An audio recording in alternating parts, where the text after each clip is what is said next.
Welcome, everybody. It's time again for the ShopNotes Podcast. Today's episode is episode number 23. I'm your host, Phil Huber, and I'm joined by John Doyle and Logan Whitmer. As always, on today's episode, we're going to be talking about plywood, why the hate, what you can do to work with plywood better. We're also going to answer a few reader questions and have a listener comment. So let's get started. This episode of the ShopNotes Podcast is brought to you by Woodsmith Magazine. Woodsmith Magazine has been the trusted source for all your woodworking information for over 40 years. From tips and techniques to furniture projects to shop projects, you'll find it all at Woodsmith Magazine. Subscribe today at woodsmith.com.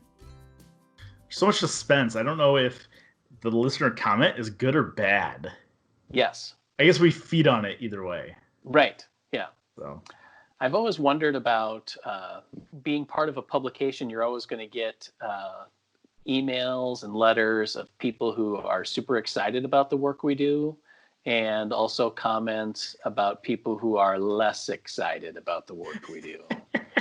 And I never know what to do with the less excited ones, because it's really fun to read the ones where it's like, you're my favorite magazine. I've been subscribing since 1978 and blah, blah, blah. But see, I like reading the other ones too. Yeah. It's because, I mean, a lot of the times it's guys just wanting to vent about something. Whether I like it. Whether it's based on anything or not, you know? Yeah, I like it when they get like super creative with the criticism, like comparing something to like Pearl Harbor or, you know, Right. something totally random. The sinking of the Titanic, or it's like, geez. Yeah. So, It's like, hold on, wait for the boat plan to come out before you start complaining about it. Jeez. right. Speaking of It's like- plywood. So, trying to come up with topics for the podcast, I think this one came from a variety of either reader comments or some feedback that I've gotten about projects or just woodworking in general, is the role of plywood. Because at Woodsmith, in our projects, we use a fair amount of plywood, and we own it.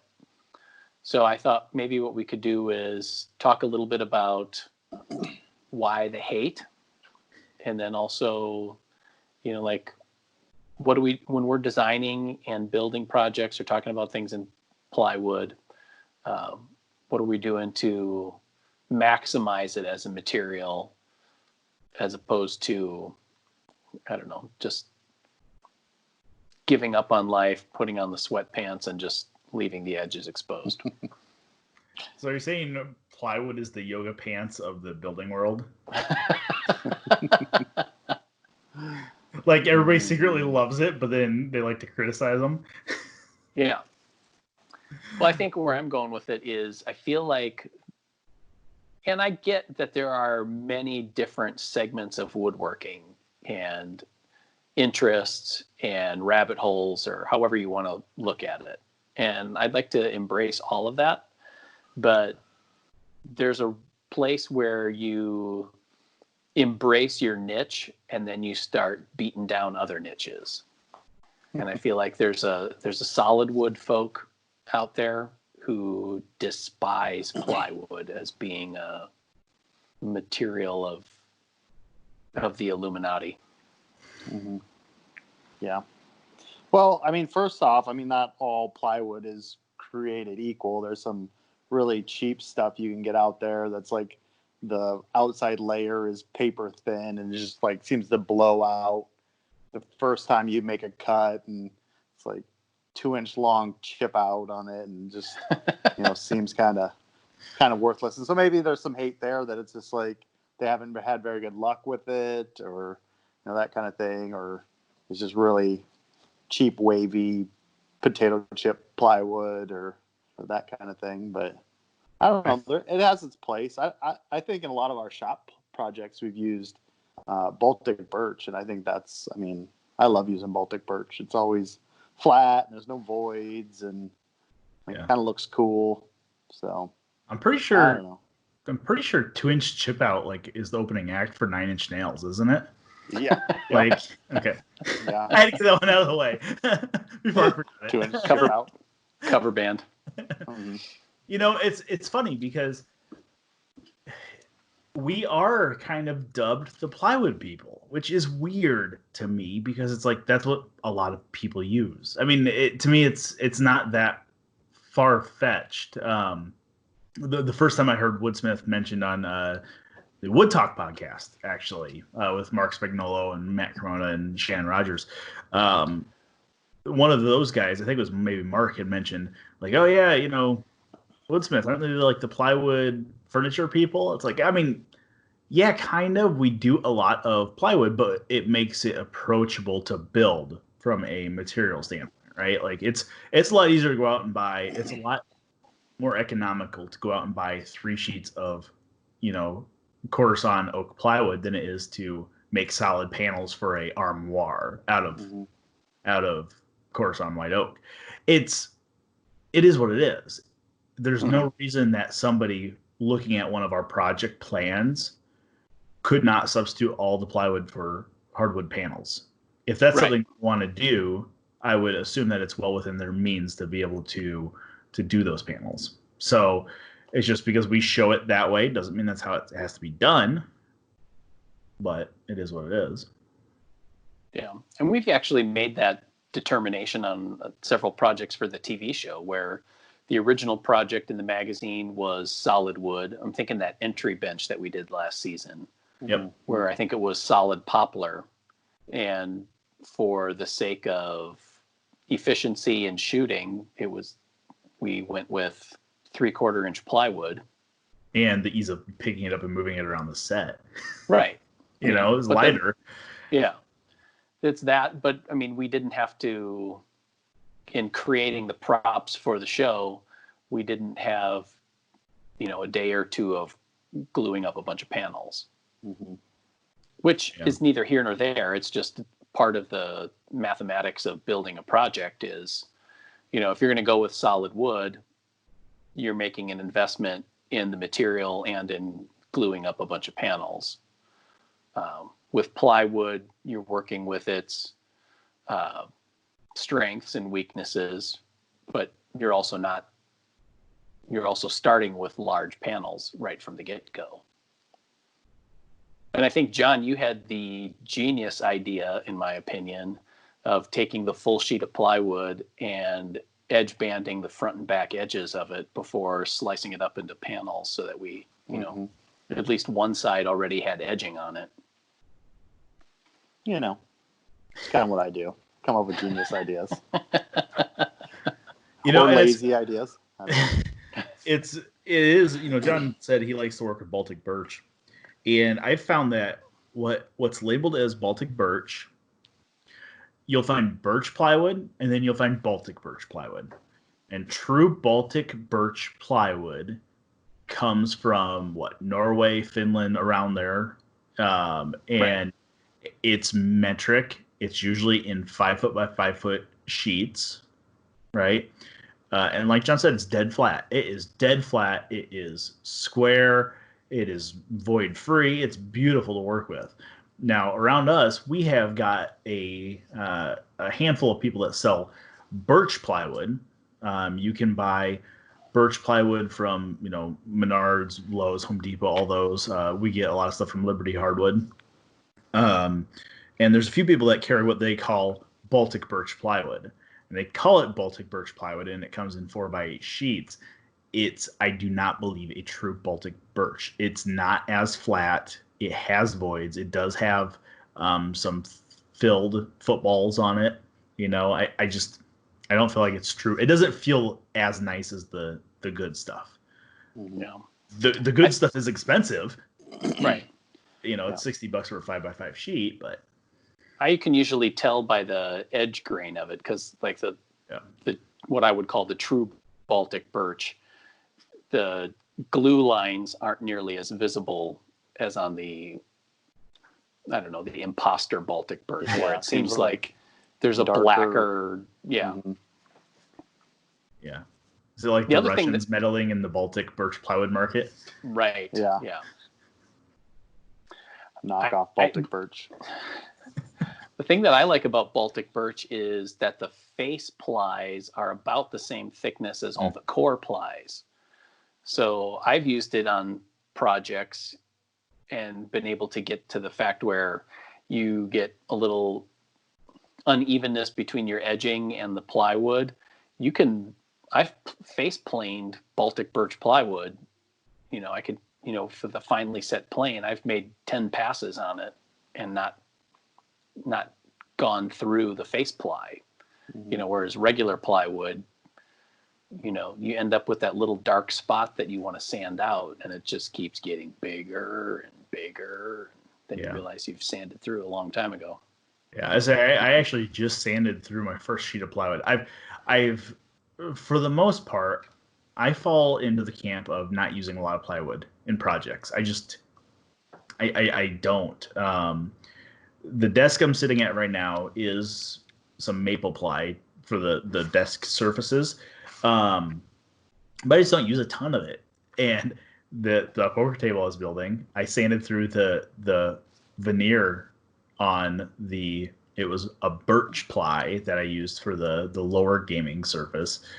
And it's like, oh, I've never done that before. And it was maybe 6 passes with the random orbit sander. And it was like, oh, I'm through a layer. Like it's an imposter. So John, you end up working with a lot of plywood and helping us get props ready for the show and designing projects. Any tips on how you work with plywood, or what do you look for when you're selecting plywood? Like I said, I usually don't go to the home centers to pick up plywood because it's usually really cheap and thin outer layers. So I guess don't be afraid to get the specialty, more expensive plywood, because you're not going to be fighting it later, like Logan said, and accidentally sanding through the outer layer or having a lot of chip out. So that's one thing. I guess two of the more expensive plywoods, you're going to get better grain patterns and not having to cut around stuff that you don't want to use on your projects that doesn't look very good. So that's I guess just a couple tips, and then just the usual tips as far as not getting chip out when you're cross cutting, as far as using a good sharp cross cut blade and maybe taping off the edge, the edges where you're going to cut, so you don't get a lot of chip out. But I don't know. Other than that, that's about it. Yeah, we had a question on our Woodsmith Unlimited Q&A session this week about plywood and getting clean cuts, especially with birch plywood. When you have those really thin face veneers, how do you keep them from being all raggedy? Yeah, and a lot of times too, you can use a marking knife or a utility knife and cut along your lines where you're going to be cross cutting, so you don't get that chip out. It's another thing that I like to do.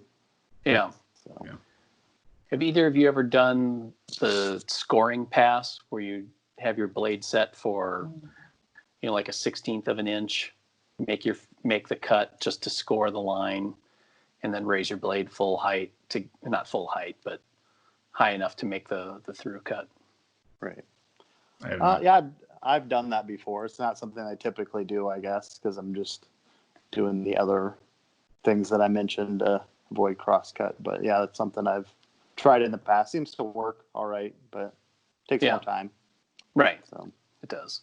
So while we're talking about plywood, I mean, I guess it's important for people that are listening to understand that you can get plywood in different qualities, right? We're talking about getting the cheap stuff from the home center versus good stuff from like a dedicated lumberyard.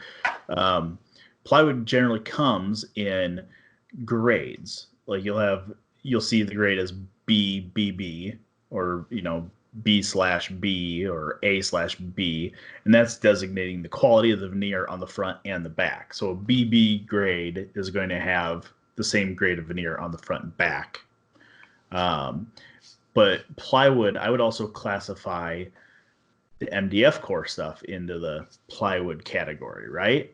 Oh yeah. I mean, yeah. for the most part. But is there any instance where you guys would choose MDF core over veneer core?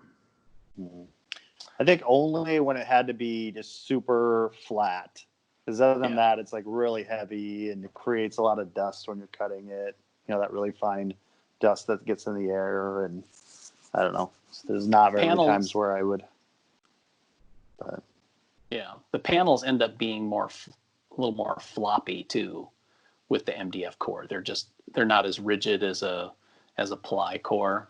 I've used it quite a few times, but mostly, like John said, when I'm really looking for flat, smooth panels, you know, because you're not going to get any telegraphing from inconsistencies in lower layers and things like that. So and to me, it always seems like the face veneers end up just being more smooth overall. Yeah. Just that they just feel tighter. Yeah. The one thing I don't like about MDF core is the edges seem to get dinged really, really easily on it. And you kind of alluded to it, Phil, but the MDF core does seem, even though it's flatter, it seems to sag. Yeah. You know what I mean? Like, it's like the weight of the panel can't hold its shape. So, you know, anytime you need rigidity, that's when I reach for a veneer core versus the MDF. But they are nice when they are flat. Like that. I mean, that is fairly nice. Yeah, so that part's nice. The other part that's nice with MDF core is that it usually measures right at its stated thickness, or actually a little thicker, I've found. So that if you wanted to use, you know, because I like using routers for joinery, you can use nominally sized bits rather than having to do like a plywood bit or multiple passes. Or Are you telling me my 3/4 inch plywood's not 3/4 inch? I know, gasp. Is that why my panels never fit? Illuminati confirmed. You know, I will say the MDF core doesn't seem to hold screws as well either. Yeah. In my opinion. It's easier to strip it out than like a veneer core, especially if you use the right pre-drill size. Or if you're drilling into the end grain on the joinery, it'll split out a lot of times. Then the MDF will. So. Yeah. Which brings up a point about joinery. You know, like with MDF core, you're not going to do small tongue and dado kind of joinery, in my opinion, because those face veneers just aren't strong enough to provide strength. It's just appearance. Crumbly, yeah. And then if you did like let's just say a 1/4 inch tongue to fit into a 1/4 inch dado, there's just not a lot behind that to hold that joint in a shear stress point, you know. Yeah. So at that point, you're usually doing, like for me, it's always full thickness dados or something like biscuits or a spline or something like that. What about you guys? What do you do for plywood joinery? Butt joints. You just wanted to say butt. Yeah, I know. No, I do a lot of, like, for just plywood, I'll do a lot of the tongue and groove where it's like the 1/4 inch groove or dado in it and tongue or whatever. But I don't know, seems to work pretty well for that, especially because it's like you mentioned that it's usually not like the full 3/4 inch. So you're not trying to make a 3/4 inch dado to fit the plywood and constantly fight it. So you can kind of match the sizes there, and it's usually a pretty strong joint for plywood. So. Yeah. You know, my most elaborate use of plywood is I'm sitting here looking around my office, and I have a bunch of cabinets I built in here. So I have some uppers up here. I have some lowers. I have 3 lowers. That was a pretty intensive plywood weekend. And honestly, those are all butt joints. They're all butt joints and screws for the cabinets. I mean, there's no tricky joinery there. It's actually the same joinery it's the same build style that Nancy used, Nancy Hiller, when she was there with us filming her kitchen cabinet class, which is awesome. For drawers, I think you're right. Tongue and dado all day long with veneer core. If it is a MDF core, if I'm just making shop drawers or something, then I'm probably still using butt joints and air nails. Hate to say it. It's just simple slapping it together. I know it's MDF core and it's not going to last very long, probably. So I'm just slapping something together. And at that point, it's just a get it done type of thing. Sure. Most of the time, I still try to do drawers. I have a drawer in the closet over here because I haven't finished these cabinets yet. I have a drawer in here, but I try to do my drawers out of solid wood if I can. Yeah. But doesn't always work. Yeah. I will say I do like 1/2-inch Baltic birch plywood or 3/8 Baltic birch plywood for drawer material, just because when you start processing all the sides, like, you get a big sheet and you just set up the saw and you just start buzzing pieces off and it goes pretty quick. And you have that real consistency and thickness and flatness. And then with Baltic birch, obviously not to keep tooting its horn, but you can do tongue and dado joints, or we've done routed half-blind dovetails and all that kind of stuff. And to me, Baltic birch plywood acts a lot more like wood than it does like plywood. Mm-hmm. Yeah. I was trying to get my wife to allow me to. She bought, you guys heard me talking about this today, she bought this camper over the weekend. So I've been helping her tear it apart, and she wanted me to make new drawer fronts for it. And I was trying to get her to let me just make the drawer fronts out of Baltic birch plywood. I mean, there's only only like a dozen drawer fronts in there, and between the drawer fronts and the cupboard doors. I was like, I could just make them out of Baltic birch, and you route a chamfer around the edge, on the front edge of it. They'll look great. I'll just lacquer them. She wants to paint the cabinets. I don't mind the look of lacquered Baltic birch either. We've done it on a lot of shop projects where the thin veneers on the edge, it looks fine. Yeah. There's nothing wrong with it. So she didn't go for it. So I am now going to have to make them out of solid wood, I think, so she can paint them. Mm-hmm. Sounds like a good compromise. Yes. Yep. As in she won. Yes, she thought it was a good compromise. Yep. All right. Now, another issue that comes up with plywood and goes back to one of the questions that we've gotten is how our projects end up looking so good in the magazine, other than Photoshop,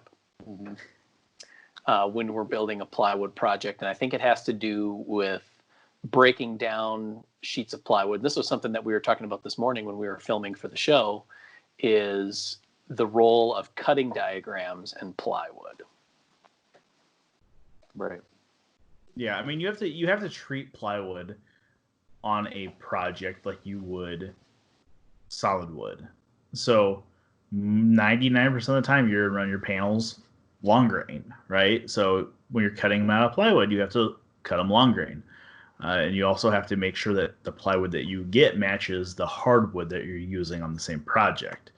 And if you buy cheaper plywood, you're going to get some variation in color. Right. The one example I could think of off the top of my head is the table saw workstation that John designed, that Mark built probably a year ago. It had a couple sheets of plywood that were a completely different color. And Mark actually had to tint them with tinted lacquer to get them to match. So, yeah, if you can bring a piece of hardwood, match it to the plywood, there might not be a ton of selection there, but, that's the best practice if you can. Yeah. Or if you're just making like door panels or something that's visible from 1/4-inch plywood, and they're all, say, 12 inches wide, you're not just cutting 12-inch strips and throw them all in there, because then the grain is going to be all off. So you might have to shift that left or right to get the panels to kind of match each other as far as grain pattern, or not look too wonky. Or so you might have to mirror the grain pattern a little bit as it repeats through the plywood. So Yeah, I think that's probably the biggest one is, usually you see a plywood cutting diagram and it's to maximize the yield out of that sheet, when you have to look at grain direction and patterns and seams in the veneer, if that's the kind of veneer that's on the faces, to make a good look of it. You can't just start, set the rip fence for a 24-inch wide panel and start going. You might lose some of the material out of the plywood, but you're going to end up with a much better looking panel if you can, center the grain pattern or center the veneer seams or something like that, so that you get balanced looking pieces. Yeah. There's one thing I've seen only one person I know of do, and he's sitting in this room right now. And that is edge gluing plywood together to make wider plywood panels. Who does that? Raise your hand, Phil. I've done it. Yeah, so that's which is interesting because it's not ever something I would have thought of. Yeah. But there's no reason you can't. Right. And that stems from three main reasons. Reason number one is was too cheap. And so I just glued up some scraps for a project that I had built years ago, and realized hey, this actually turned out. And then B, there was an article in Fine Woodworking years and years ago about a guy who did high-end media centers.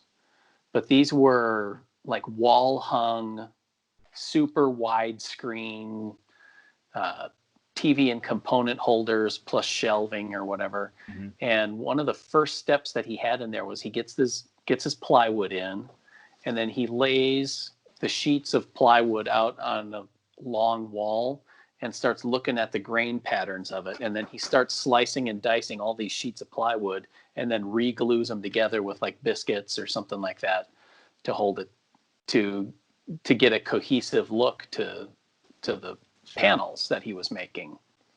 And then I did some work for a little side hustle for a cabinet maker in town here, just doing sanding and finishing and I don't know, general shop chores for him.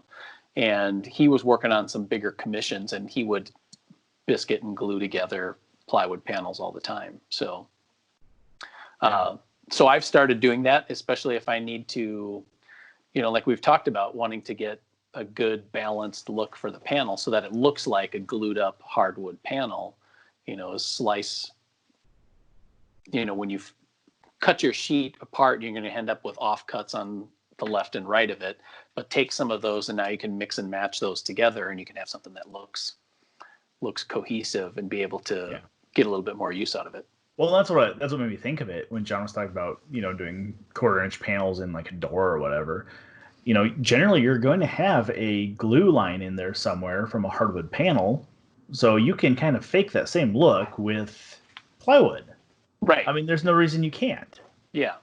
Yeah, especially if you're choosing nice plywood. And that's what we were talking about earlier with the higher quality plywood, where it's actually made up of, 6 to 8 inch wide pieces of veneer that are essentially taped and glued together like a board, as opposed to a rotary cut plywood where it has that ripply water look all the way across, where there's no seams.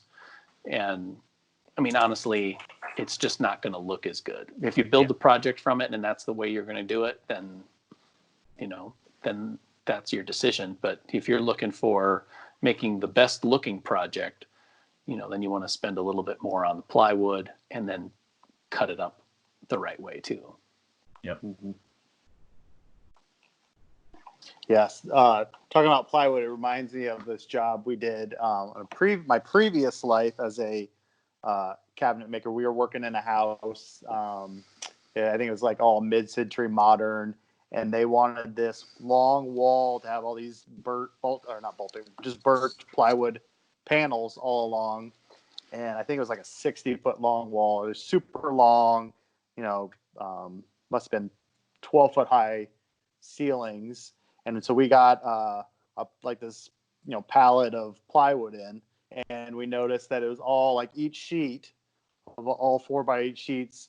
went in a series, and they were all grain matched all the way through all these panels. And like, hey, this is pretty cool. We can make this whole wall grain matched all the way down.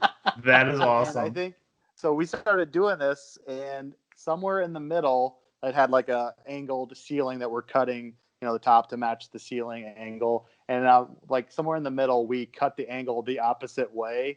So we had one plywood panel in the middle that messed up our whole like grain matched 60-foot long wall. And that's when John came to Woodsmith. Yeah. That was the final straw. Yeah. So. Wah, wah, wah. Sad trombone.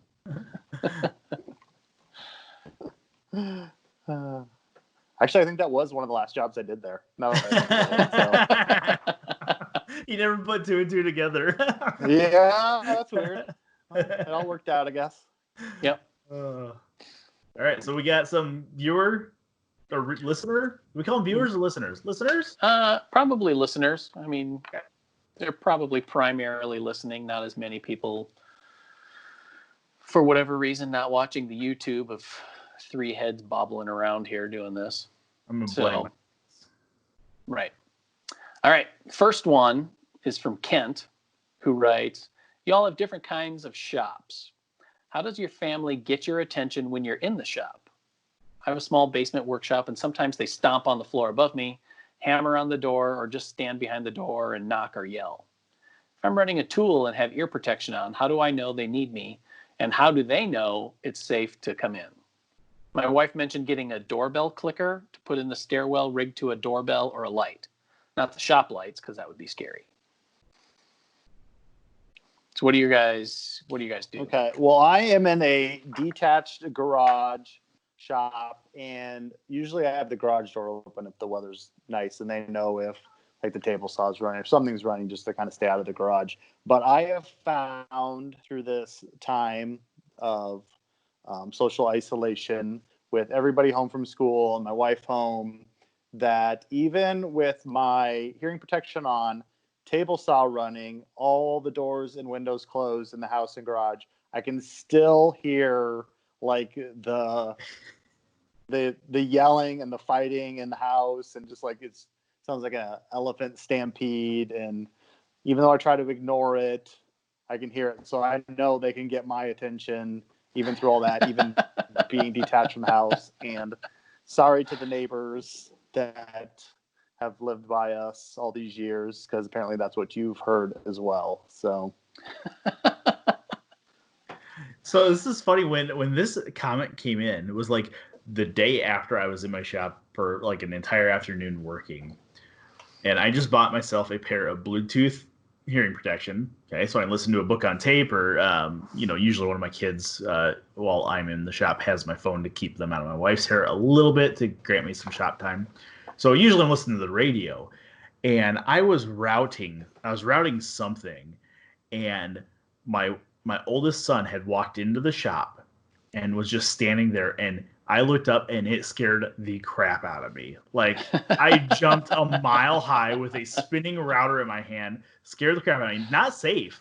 So I told him, I was like, buddy, here's the deal. And he's 5. He doesn't necessarily know any better. He knows not to touch stuff in the shop, but he doesn't understand that there's, repercussions of him scaring somebody with a tool in their hand.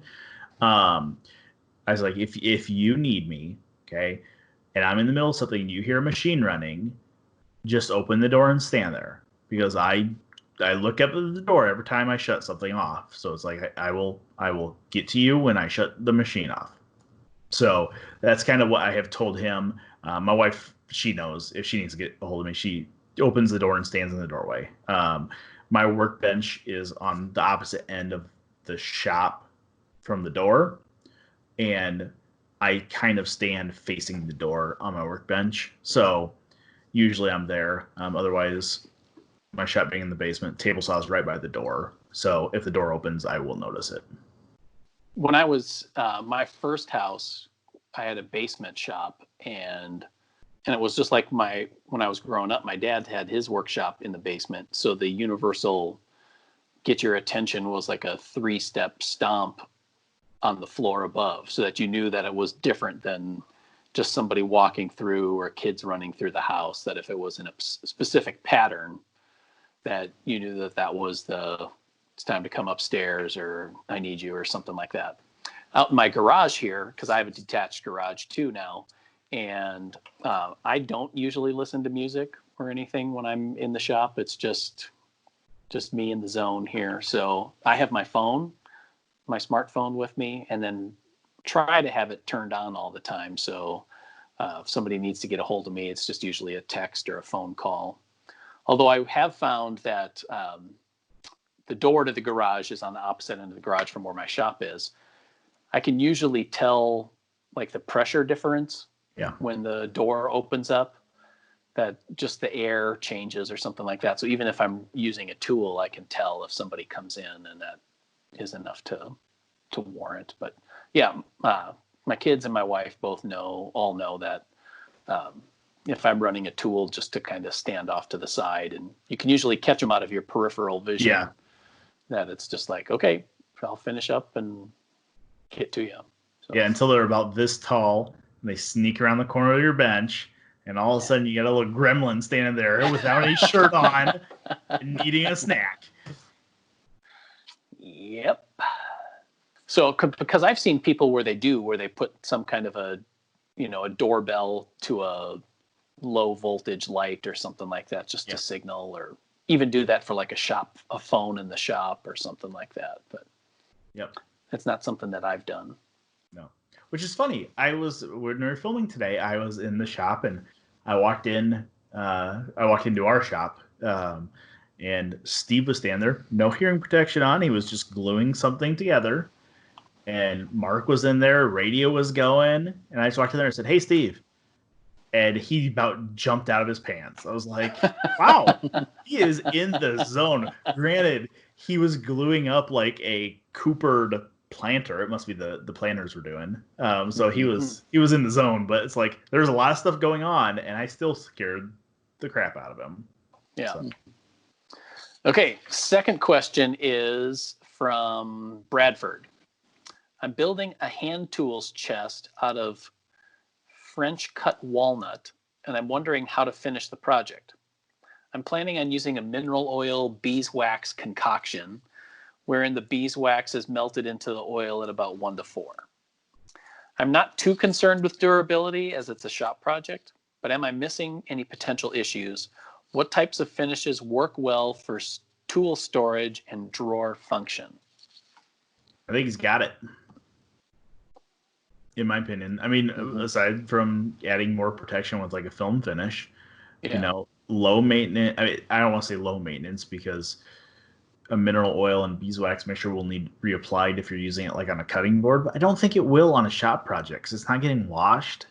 No, not like on a cabinet or anything. No, it's going to be that will lubricate the drawers well. It'll add some glue resistance. I see no issue. Yeah. So what ratio would you do for beeswax to mineral oil? 4-to-1. I like the 4-to-1. Is that what you said? Okay. Yep. I guess I just wonder, the only thing that I don't see any issues in terms of it affecting the tools inside or for drawer function. I just don't know that the mineral oil is doing anything other than making it easier to apply. I think that's it, it's a carrier.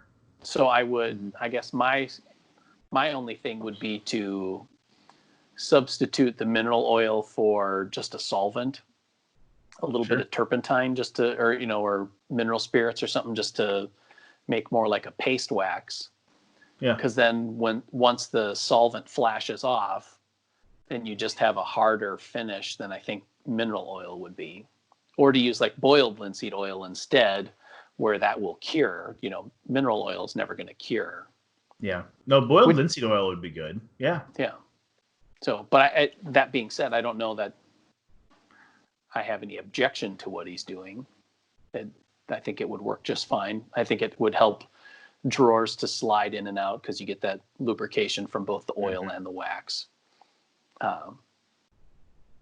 Yeah. See, I feel like the oil might give him a little bit of water resistance, but again, it's a shop project. It's not like it's getting used anywhere that it's going to be around a lot of water, you know? Right. So the boiled linseed oil will give him some better color, especially on the walnut, in my opinion. Yeah. Because you'll find that the 4-to-1 doesn't do a ton as far as color, like mineral oil or linseed oil would. It won't soak in and give you the amount of color you get from either one of those. Yeah. Yeah.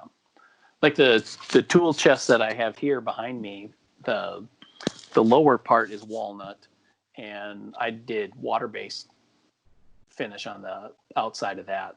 I don't remember if I put oil on it just to bring out the color a little bit, and then water-based finish for protection, but the insides of the drawers, I didn't put any finish on at all, just because I don't want any kind of issues with sticking, or I'll maybe wax drawer bottoms or runners or something like that. But on shop projects, I don't usually put finish on the drawer sides itself. It's usually just on the fronts.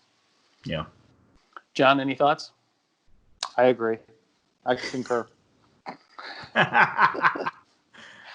Satisfied. Yeah.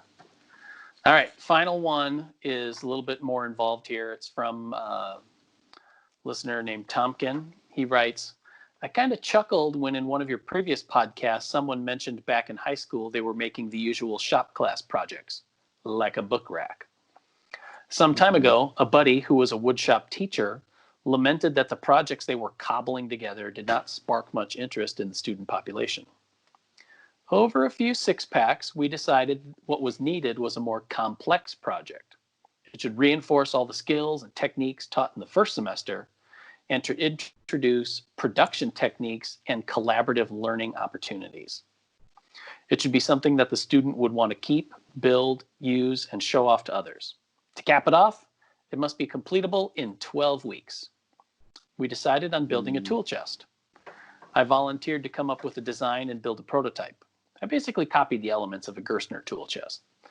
To simplify the construction, I eliminated the front panel, because in practice, once filled with tools, it's just too heavy to schlep around anyway.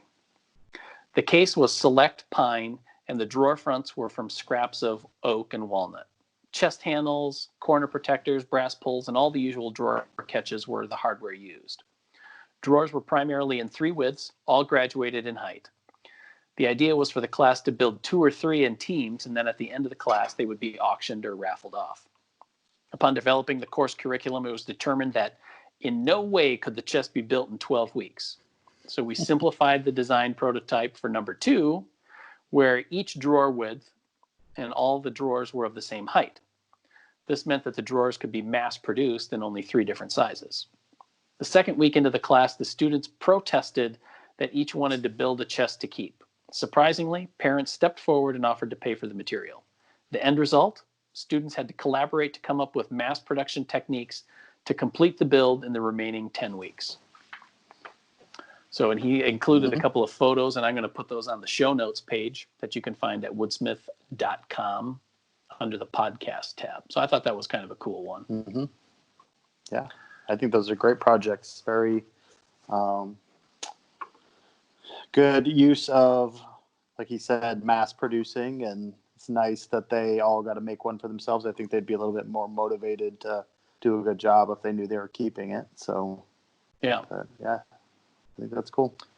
And a small tool chest like that with the smaller drawers. I mean, it's not like a big travel trunk or something, but I mean, it doesn't have to hold tools. You know, it can be for collectibles or any small items that you'd want to have. You know, so it's multi-purpose, I think. So I think that's a cool way to do it. I remember my youngest brother was taking a woodshop class when he was in high school, and he built a nightstand project out of Woodsmith. And he said he lamented the fact that he was the only one in his class that wasn't building a gun cabinet. Yep, you could tell we all went to school in the Midwest, because that's what my shop class was too. It was like gun cabinet, gun cabinet, gun cabinet. I had a roll top desk, gun cabinet, gun cabinet. So yep, we're in the Midwest. Yeah. Yeah. All right, let's wrap it up with a little project update. Well, I am still working on the outdoor playhouse here, as I will be for the rest of my life, or until we move. Last Saturday, I got the roof on, well, like the plywood and stuff on for the roof.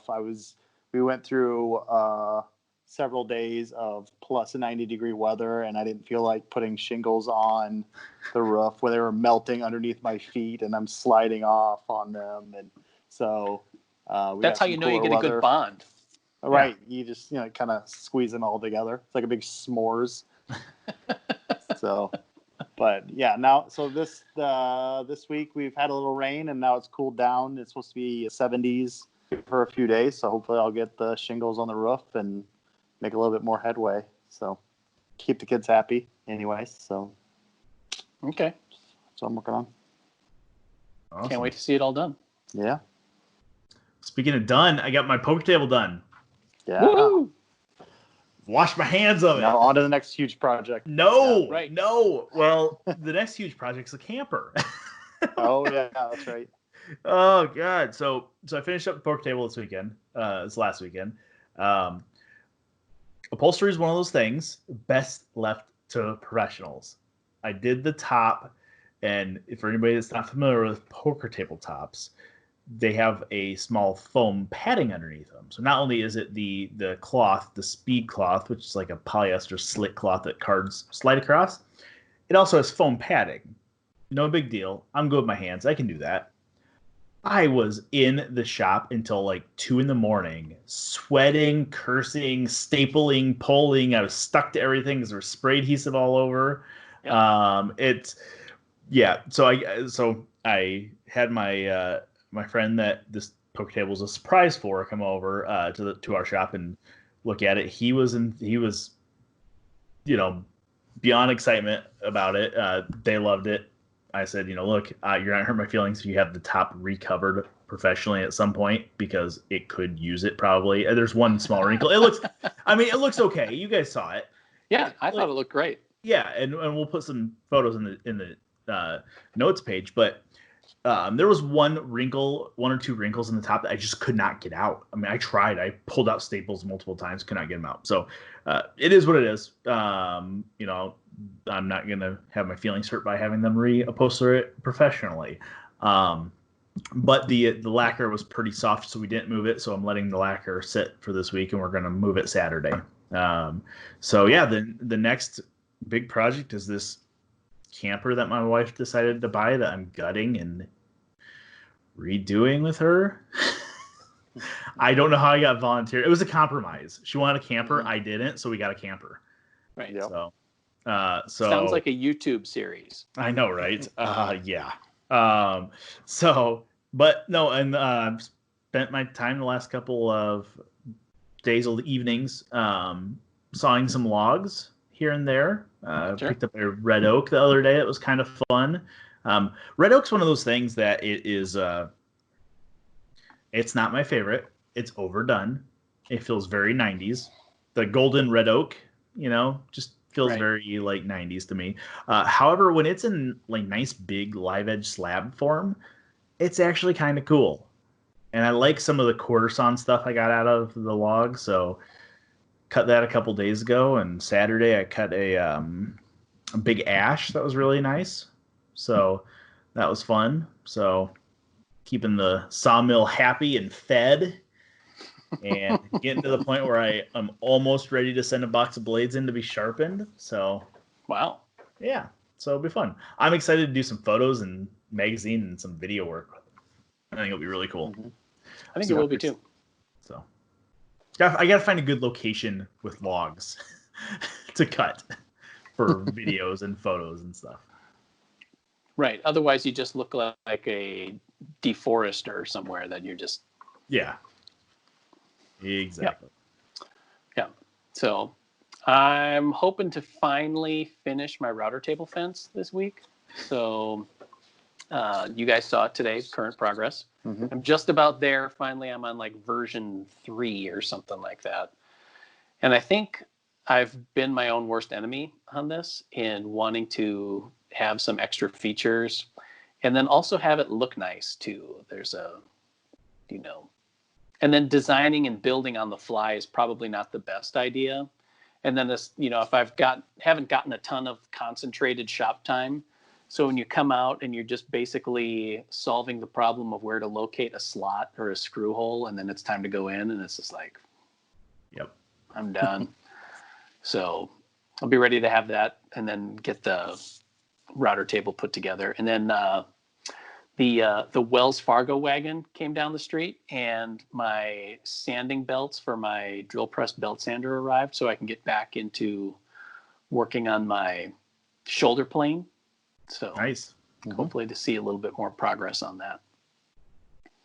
Yeah, that is actually one thing I have to finish. I have to finish up the bronze miter plane for the issue we just started. So need to get my shop and knock that out here hopefully this weekend. Yeah. So then I have that radio cabinet I still want to do. I did. So this is my throwdown for all the other woodworkers out there.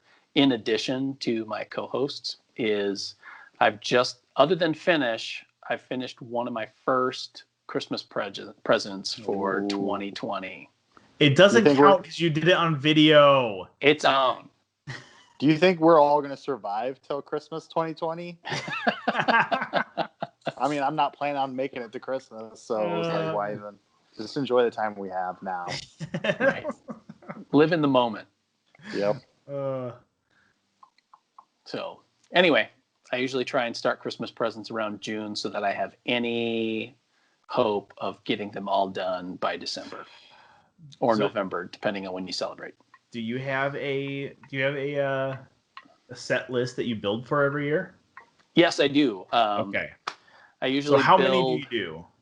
I usually do one per family unit for each side of the family. Okay. So my wife has 2 brothers. Okay. So I build something for each one of those families, and then for my in-laws. Okay. And then I have 2 brothers and a sister. Okay. One of my brothers lives in Ireland, so he doesn't get anything. He gets spuds. And he's a woodworker, so he can build his own stuff. Mm-hmm. No, it's mostly because there's just no way for me to ship something over there to be practical. So I build 2 things for my younger brother and my sister, and then something for my parents. Okay, so 7 or 8. Yeah. Okay, that's more doable and realistic than I think what I did last year, which was like everybody. I think I made 20 some cutting boards. Right. And it was like that was way too much. Yeah. And if you're doing cutting boards, you're like, it's just a cutting board. I get this thing glued up in a couple of hours. So what's it to do? Yeah, it's like, no. Nope. No. I got into a production cycle, but it was still like, ugh. We're better off just doing 7 or 8. Yeah. Yeah. I do want to try doing more for my kids or doing something for birthdays or something like that. And I've always looked at that as my, because people have asked, if I do woodworking on the side, and I'll take on a paying project here and there, but I guess I view my gifts as my side hustle, if I consider what they're worth in terms of time and materials and for sure the amount of love poured in. So okay, so let's throw down to see who gets all their Christmas presents done first, Phil or everybody else. Everybody. It's just a reminder Phil versus the world. You cannot start too early. I'm just telling you that right now. Unless everybody's dead, like John said. Right. Yeah. So if you want your projects to not smell like lacquer when the wrapping paper comes off, time to get going. Okay, I think that wraps up today's episode of the Shop Notes Podcast. Please give us a rating and a review wherever you're listening to your podcasts, whether it's on YouTube or our website or any of your local small shop podcast distributors. We'd love to hear from you, and it helps get the podcast out to more people. Otherwise, we'll join you next week for another episode of the Shop Notes Podcast. Bye, everybody. This episode of ShopNotes Podcast is brought to you by Woodsmith Magazine. Woodsmith Magazine has been trusted source for all your woodworking information for over 40 years. From tips and techniques to furniture projects to shop projects. You can find it all in Woodsmith Magazine. Subscribe today at woodsmith.com.